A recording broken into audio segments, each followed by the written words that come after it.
தற்போது நம்மோடு நேரலையில் இணைந்திருக்கிறார் அதிமுகவினுடைய துணை பொதுச் செயலாளர் திரு KP முனுசாமி அவர்களோடு பேசலாம். வணக்கம் சார். முன்னாள் முதலமைச்சர் ஜெயலலிதா அவங்கள இந்துத்துவ தலைவர் என்று பாஜக தற்போது சொல்வதற்கான காரணமாக என்ன இருக்கும் நீங்க நினைக்கிறீங்க?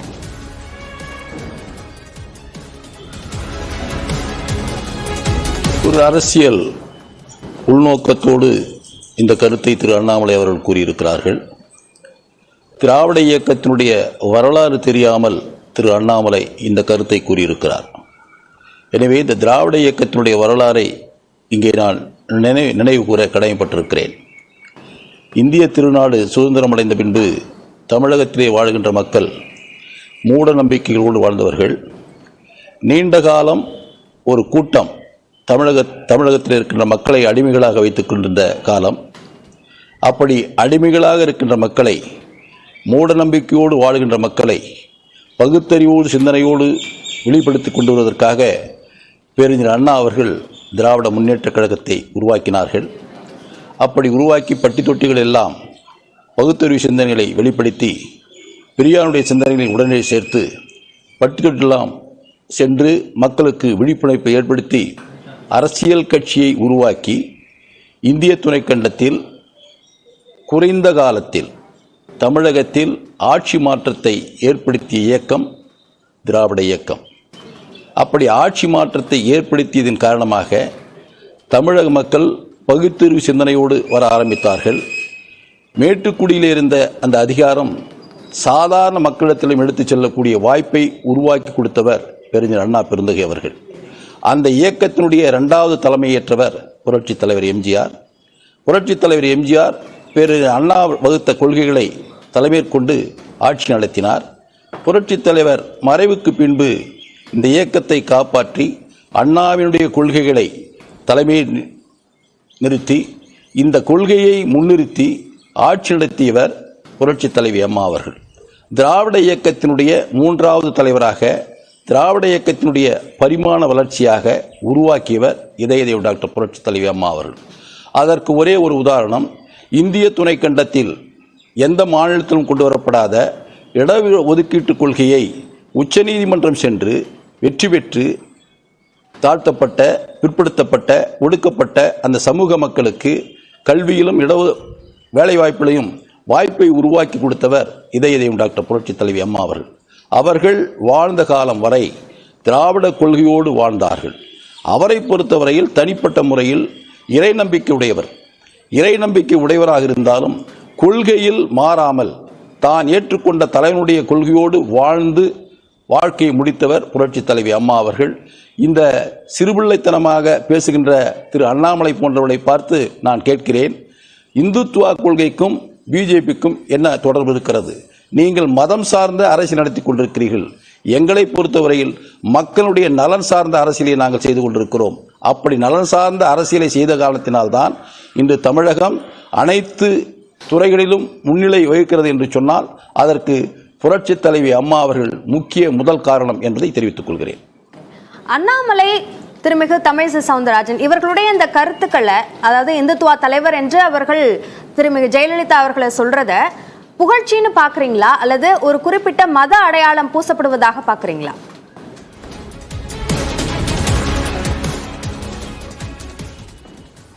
திரு அண்ணாமலை அவர்கள் இந்த கருத்தை சொல்வதற்கு ஒரு சில மாதங்களுக்கு முன்பு இதே அண்ணாமலை புரட்சித் தலைவி அம்மா அவர்களை என்ன விமர்சனம் செய்தார்கள் என்பதை உங்களை போன்ற ஊடகங்களிலே வெளிப்படுத்தியிருக்கிறீர்கள்.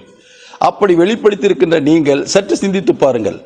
எவ்வளவு பெரிய சந்தர்ப்பவாத அரசியல்வாதியாக திரு அண்ணாமலை விளங்கி கொண்டிருக்கிறார். எங்களை பொறுத்தவரை புரட்சித் தலைவி அம்மா அவர்கள் கொள்கைப்படாதவர், இறை நம்பிக்கையுடையவர். அதற்கு ஒரு உதாரணம், இந்த இடஒதுக்கீட்டு கொள்கையில் வெற்றி பெற்றதின் காரணமாக திராவிட கட்சியினுடைய தலைவர் திரு வீரமணி அவர்கள் புரட்சித் தலைவி அம்மா அவர்களுக்கு சமூக நீதி காத்த வீராங்கனை என்ற பட்டத்தை வழங்கியவர். எனவே கொள்கை மாறாத ஒரு தலைவராக இருக்கின்றவரை மறைந்த பின்பு இப்படி கொள்கை இல்லாத சில தலைவர்கள் கருத்தை சொல்வதை நாங்கள் ஏற்றுக்கொள்ள முடியாது என்பதை தெரிவித்துக் கொள்கிறேன். முன்னாள் முதலமைச்சர் ஜெயலலிதா செய்த நிறைய விஷயங்களை குறிப்பிட்டீங்க. இப்போ அண்ணாமலை சொல்லும் போதும் அவர் செய்த அந்த ராமர் கோயிலுக்கான ஆதரவு கொடுத்த விஷயங்கள், கரை சேவைக்கு ஆதரவு தெரிவித்தார், ஆட்களை அனுப்பினார் போன்ற விஷயங்களை எல்லாம் குறிப்பிட்டு அவர் தீவிர இந்துத்துவ தலைவராக இருந்தார் அப்படின்றத உறுதியாக சொல்றோம் அப்படின்னு சொல்றாங்க.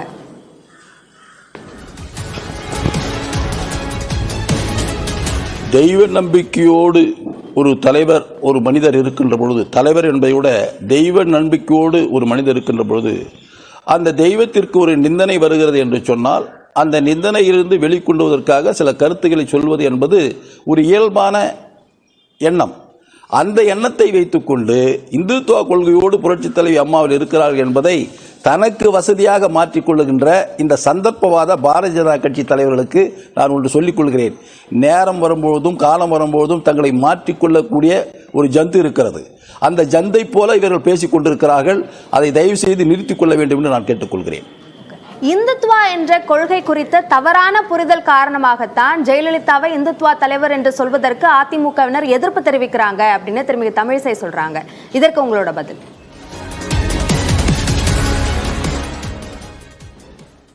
இந்துத்துவ கொள்கைக்கும் அனைத்து இந்திய அண்ணா திராவிட முன்னேற்ற கழகத்திற்கும் திராவிட கொள்கைக்கும் எந்த விதமான சம்பந்தமும் இல்லை.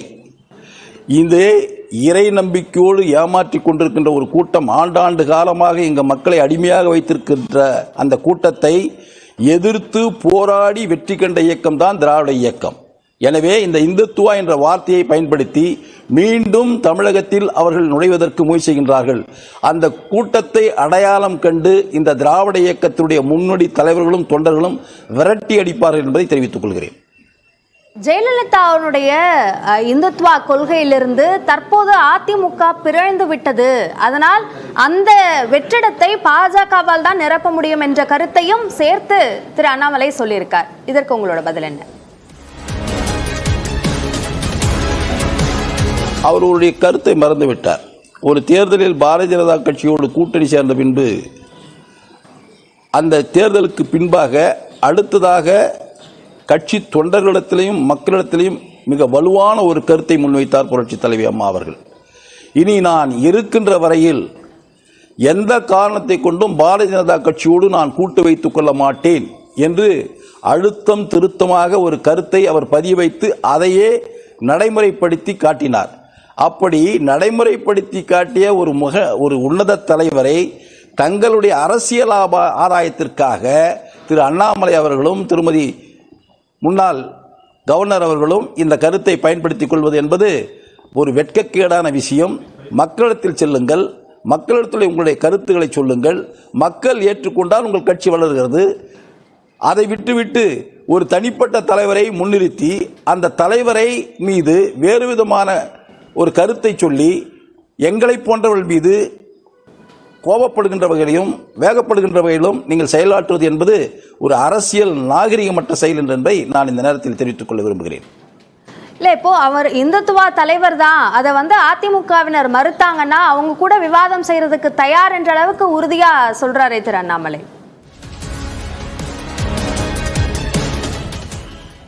இவர் யார்? நேற்று வந்த பெய்த மழையில் நின்று முளைத்த காளான். இவரோடெல்லாம் நாங்கள் விவாதம் செய்வதற்கு நாங்கள் என்ன அவ்வளோ அனுபவம் குறைந்தவர்களா? ஏதோ இவர்கள் தேவைகளுக்காக எங்களை பயன்படுத்துவதற்கு முயற்சி செய்கிறார்கள்.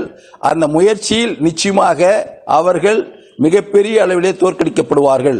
அந்த தோற்கடிக்கப்பட்ட நிகழ்வு நடந்து முடிந்த நாடாளுமன்றத்திலே தமிழகத்தில் தெரியும் என்பதை தெரிவித்துக் கொள்கிறேன். பிரதமர் நரேந்திர மோடி தமிழ்நாடு வந்த போதும் எம்ஜிஆர் ஜெயலலிதா குறித்து பாராட்டி பேசியதை பார்க்க முடிந்தது. தற்போது அண்ணாமலையும் பேசுகிறார். இதுல ஒரு பேட்டர்னை பாஜக ஃபாலோ பண்ணுது அப்படின்னு நினைக்கிறீங்களா? கரெக்ட், உண்மையான வார்த்தை. கிராமத்தில் சொல்லுவாங்க, முன்னேறு சரியா போனால் பின்னேறும் சரியா வரும்னு சொல்லுவாங்க. முன்னேறு ஓட்டுகின்ற திரு நரேந்திர மோடி அவர்கள் தன்னுடைய அரசியல் ஆதாயத்திற்காக எங்கள் தலைவரை புகழ்ந்து கொண்டிருக்கிறார். அவருடைய ஆதாயத்திற்காக அதை போலதான் முன்னேறிலே நடத்தி சென்று கொண்டிருக்கின்ற திரு நரேந்திர மோடியை பின்பற்றுகின்ற திரு அண்ணாமலையும் அதை பின்பற்றி சொல்கிறார். அவ்வளவுதான், வேறொன்றும் இல்லை. அதிமுக வாக்குகளை பாஜக பெறுவதற்காக இந்த முயற்சியை மேற்கொள்றாங்க அப்படின்னு சொல்றீங்க. அப்படி மாறிடுமா? ஜெயலலிதா அவர்களை புகழ்ந்து பேசுறதன் மூலமாக அதிமுகவோட வாக்குகள் பாஜகவுக்கு போயிடுமா? அந்த அளவுக்கு பலவீனமா இருக்கு அப்படின்னு பார்க்கணுமா? நான் நீங்கள் சொன்ன கருத்திலிருந்து மாறுபடுகிறேன். நான் கூறிய கருத்தின் அடிப்படையில் அதிமுக வாக்குகள் மாறும் என்ற பயத்தில் இல்லை. அதிமுக வாக்கு என்பது அந்த வாக்கு வங்கி 50 ஆண்டு காலமாக எங்களிடத்தில் இருக்கிற சொத்து. அதை யாராலும் எடுத்து செல்ல முடியாது, திருடி செல்ல முடியாது, பிடுங்கிக் கொள்ள முடியாது. அவ்வளவு தொன்மையானவர்கள், திறமை மிக்க வாக்காளர் மக்கள், தொண்டர்கள். எனவே எங்களுடைய வாக்குகளை அவர்கள் பறிக்க முடியாது. மாறாக அவர்கள் கூறி பார்க்கிறார்கள் எதையாவது கிடைக்குமா என்று. ஆனால் நிச்சயமாக அவர்கள் ஏமாற்றம் அடைவார்கள் என்பதை நான் தெரிவித்துக் கொள்கிறேன். இறுதியான கேள்வி, ஜெயலலிதா அவர்கள் இந்துத்துவா தலைவர் என்று சொல்லப்படுவதற்கான மறுப்பு அதிகாரப்பூர்வமாக அதிமுக தரப்புல ஒரு அறிக்கையாகவோ ஏன் வெளியிடப்படலை இப்போ வரைக்கும்?